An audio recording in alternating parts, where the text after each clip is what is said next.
Wah wah wah, lain macam design Infinix sekarang ni. Bila tengok dia punya wallpaper, nampak macam sama, tapi bukan dia. Okey guys. Ini adalah siri Note terbaru dari Infinix, Infinix Note Edge. Kalau aku tak bagi tahu harga phone ni, korang mesti ingat ni phone mahal. Sebab design dia ni memang nampak premium. Phone ni nipis dan ringan. Kalau ikut logik, bateri mesti tak besar. Tapi yang ni lain sikit. Jom aku share apa yang best dekat phone ni.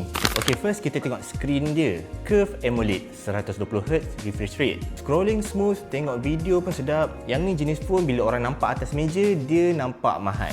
Kedua, part bateri ni memang buat aku agak impresif.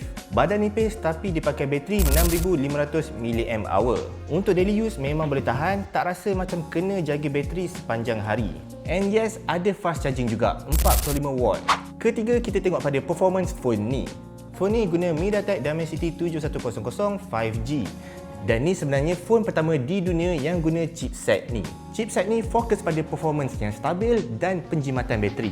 Untuk daily use macam social media, tengok movie, multitasking, semua boleh jalan smooth.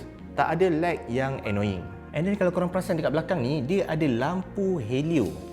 Lampu ni bertujuan untuk notifikasi, charging indicator, dan dia bagi juga phone ni ada identiti sendiri.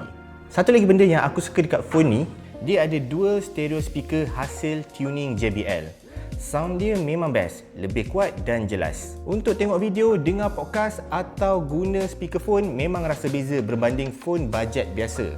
So kalau korang nak phone yang skrin dia cantik, bateri besar, design nampak premium dan selesa untuk kegunaan harian, korang boleh consider Infinix Note Edge ni. Komen sikit guys, apa first impression korang terhadap phone ni?